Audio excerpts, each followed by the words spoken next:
The Haunting on Blackthorn Lane.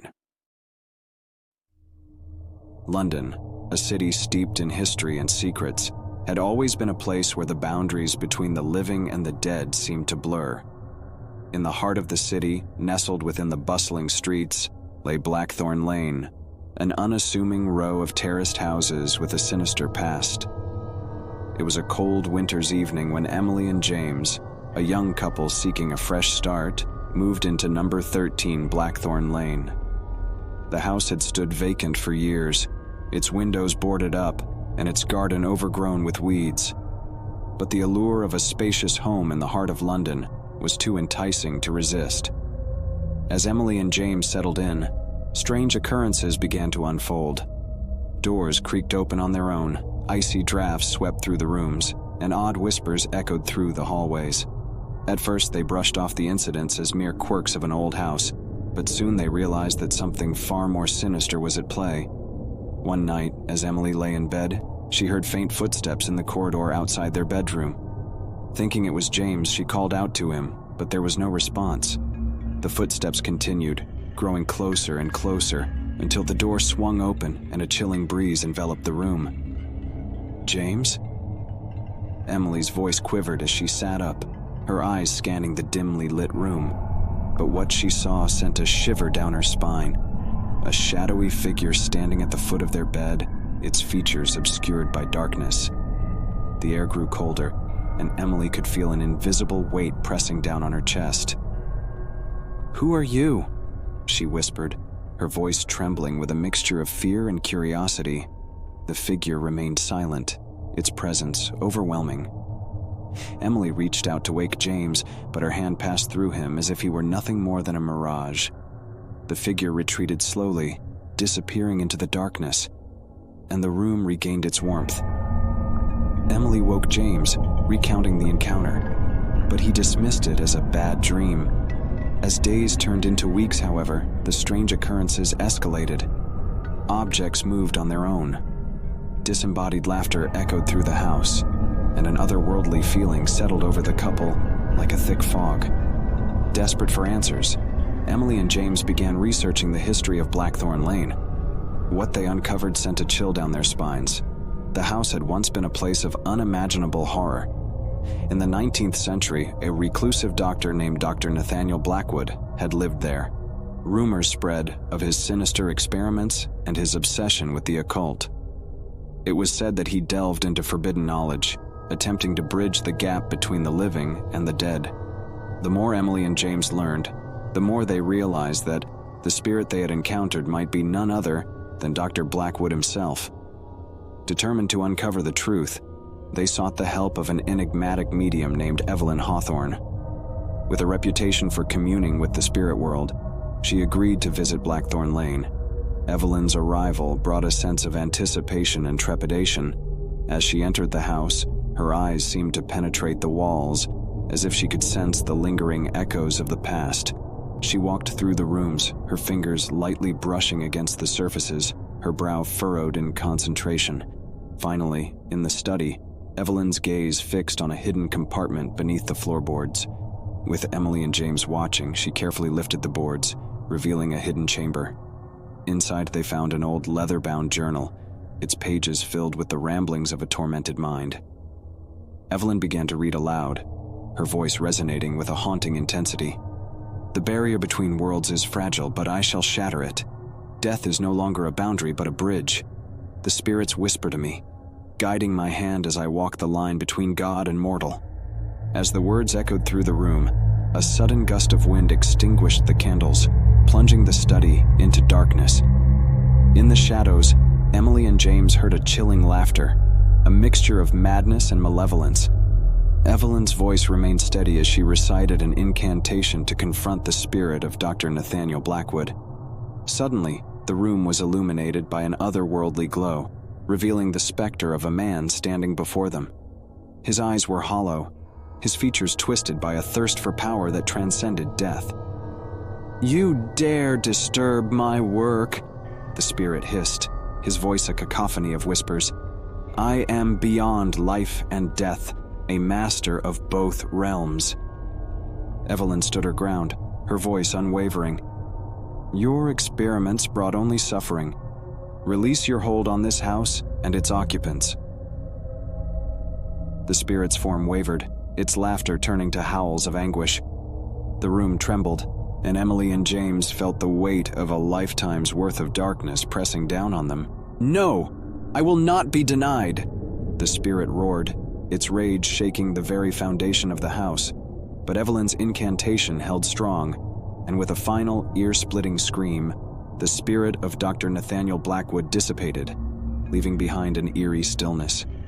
The candles flickered back to life, their flames dancing as if celebrating the release of a long-held captive. Blackthorn Lane was finally at peace, the malevolent presence that had haunted its halls banished by the strength of those who dared to confront the darkness. Emily and James moved forward with their lives, forever changed by the horrors they had faced. And as for Evelyn Hawthorne, the medium returned to the shadows, her work done. But she left a warning for all who would listen. London's streets held secrets far older and darker than one could imagine. Beneath the surface of the city's facade, the past lingered, waiting to be unearthed, and some stories were never meant to be forgotten. The Haunting of Willowbrook Manor. In the heart of the English countryside, nestled among rolling hills and ancient woodlands, stood a grand and imposing estate known as Willowbrook Manor. The manor had a storied history that spanned several centuries, and with it came tales of tragedy, love, and secrets that echoed through the halls like whispers in the wind. The year was 1855 when the first reports of strange occurrences began. Servants spoke in hushed tones of footsteps echoing in empty corridors, flickering candles that defied the still air, and glimpses of a pale figure that seemed to materialize and vanish at will. It was said that this apparition bore a striking resemblance to Lady Genevieve Ashford, the young bride of the manor's original owner, Lord Percival. Lady Genevieve had been a radiant beauty, renowned for her kindness and the enchanting smile that could warm even the coldest of hearts. Her marriage to Lord Percival was the talk of the county, but their happiness was tragically short-lived. Just a year after their wedding, Lady Genevieve fell victim to a mysterious illness that claimed her life. Grief-stricken and unable to bear the loss, Lord Percival shut himself away in the manor, rarely seen by anyone.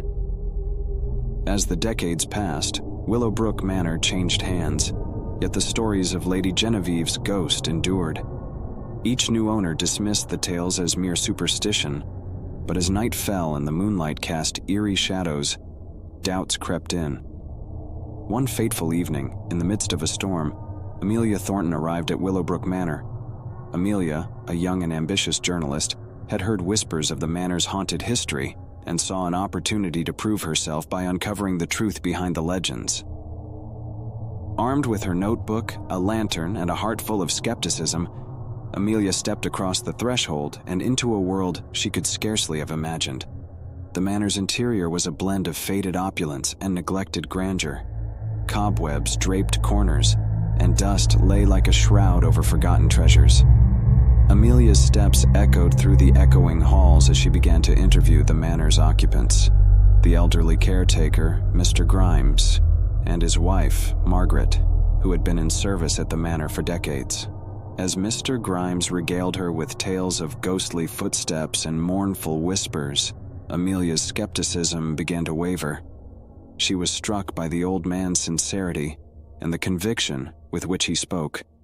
Mrs. Grimes, with eyes that held a mixture of fear and fascination, recounted chilling encounters with the lady in white. It seemed that even after all these years, the spirit of Lady Genevieve remained a presence in the manor. Undeterred, Amelia embarked on a quest to uncover the truth.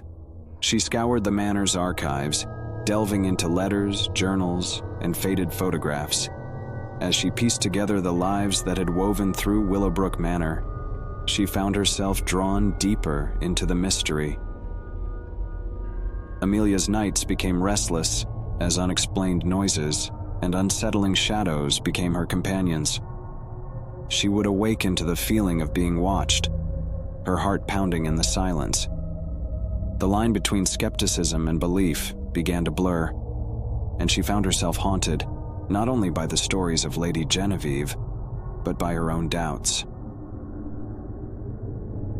One moonlit night, Amelia sat in the library, surrounded by flickering candlelight and the musty scent of old books. She stumbled upon a hidden compartment beneath the fireplace, revealing a cache of letters written by Lady Genevieve herself. The letters told a tale of forbidden love, a love that had defied the societal norms of the time. Amelia learned that Lady Genevieve had fallen deeply in love not with her husband, but with a young artist who had been commissioned to paint her portrait. Their secret rendezvous had been hidden beneath the very roof of the manor, in a hidden chamber accessible only through a concealed door. As their love flourished, so did the risks they took. The letters spoke of stolen moments and whispered promises, but tragedy struck when their secret was discovered by Lady Genevieve's jealous husband. In a fit of rage, Lord Percival confronted the young artist, leading to a confrontation that ended in a fatal struggle. The truth of Lady Genevieve's fate was a revelation that sent chills down Amelia's spine. It was a tale of love and betrayal, of a life cut short by jealousy and the consequences of defying societal norms. Amelia now understood the weight of the past that lingered within Willowbrook Manor's walls. Armed with this newfound knowledge, Amelia sought out the chamber described in the letters. Guided by flickering candlelight, she discovered the hidden door and stepped into a space untouched by time. The air felt heavy with emotion, as if the very essence of Lady Genevieve's spirit still lingered.